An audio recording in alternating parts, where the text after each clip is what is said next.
Então é o seguinte, pessoal, a gente aprendeu anteriormente que para a gente conseguir buscar um valor mais para frente, a gente utilizava as variáveis, né? Que a gente pode ver, eu vou inclusive dar um zoom para ficar melhor. Que a gente pode ver que a gente tem uma variável nome, Luca. Se a gente quiser, por exemplo, criar outra variável de idade, a gente podia passar um valor. Então a gente tem duas possibilidades aqui, uma passando uma string, e nessa string a gente normalmente coloca textos e, enfim, nome, o que precisar escrever. E outra forma é a gente passar um valor puro. Então, por exemplo, let idade, let altura igual a 180 centímetros. A gente pode passar também let nacionalidade igual a brasileiro e por aí vai. A gente pode passar várias informações desse jeito. Só que fica confuso, fica muita informação, não é algo tão bom de se ver, entendeu? Não é algo agradável. E por isso a gente tem os objetos. Então a gente pode usar o objeto e criar, por exemplo, uma pessoa. E a gente pode criar esse objeto dessa forma. Vou apagar essas informações. Então aqui a gente pode passar o nome, igual já passamos antes, porém em vez de ser igual, é 2 pontos. Por quê? Dentro do objeto a gente tem as suas propriedades e dentro das propriedades nós temos um valor. E é assim que é a escrita deles, tá? Então a gente pode passar aqui a idade, 20. A gente pode passar aqui a altura. A gente pode passar a nacionalidade. Bom, perfeito. Para acessar isso é muito fácil. A gente precisa simplesmente acessar esse objeto e com um ponto a gente consegue acessar as propriedades dentro dele, tá? Então se a gente quiser acessar nome, pessoa.nome. Se a gente quiser acessar altura, pessoa.altura. E por aí vai, né? Nacionalidade, pessoa.nacionalidade, tal. Beleza. A gente também aprendeu sobre funções. Para a gente criar uma função, a gente criava uma function, e dentro dessa função a gente dava um nome da função, abria e fechava parêntese, e abria e fechava chaves, e dentro daqui a gente escrevia alguma coisa. A gente poderia botar pelo menos, por exemplo, um alert para saber se funcionou, e para chamar a gente podia dar o nome da função. Para mudar, vamos botar exclamação. Pronto, apareceu aqui, perfeito. A gente pode fazer isso dentro do objeto, tá? E para isso é muito simples, a gente não precisa mais do function. A gente passa ele somente o nome, passar uma vírgula aqui, sempre lembra da vírgula. A gente passa o nome da função, abre e fecha parênteses, chaves, a informação, fecha chaves. Perfeito.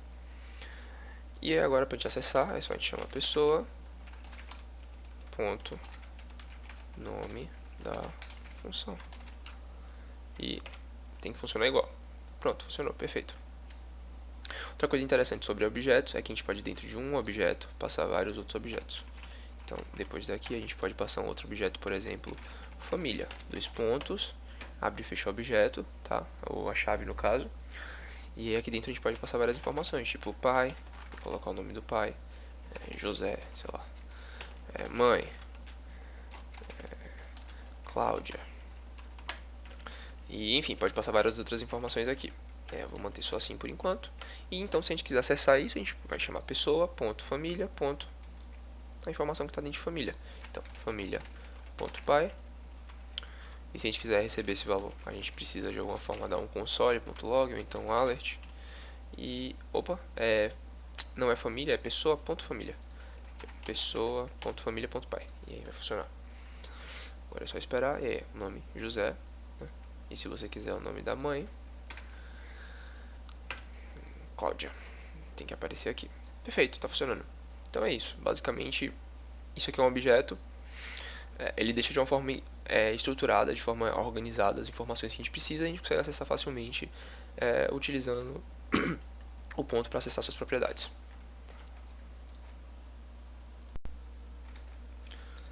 Outra coisa muito interessante da gente pontuar é que existe um objeto, que é o objeto do navegador, o DOM, que ele tem várias informações.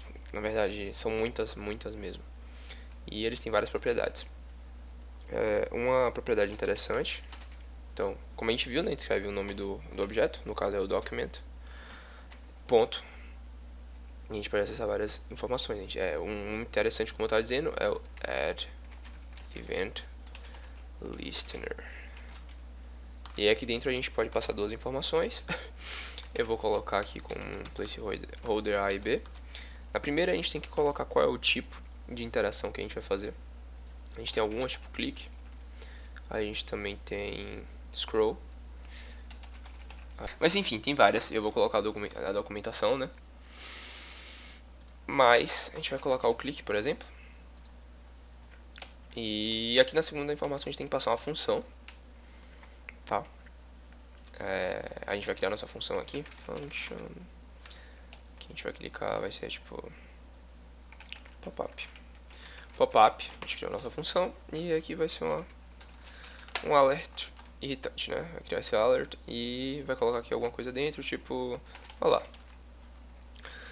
Só que para chamar esse evento, a gente, em vez de passar a função com os parênteses, a gente vai passar somente o nome da função.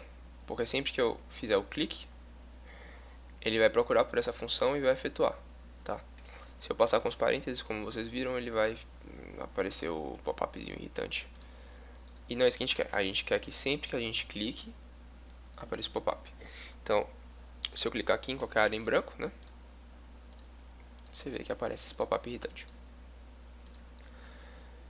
Enfim, é basicamente isso. Então, eu vou deixar uma documentação bem legal sobre as propriedades do document. São muitas mesmo. Tá? A gente consegue ver qual o tamanho, o width da tela, a gente consegue ver a height, a gente consegue alterar propriedades de um HTML, a gente consegue fazer muita coisa. Então, com o DOM a gente basicamente consegue fazer 90% das nossas aplicações web. Então é isso.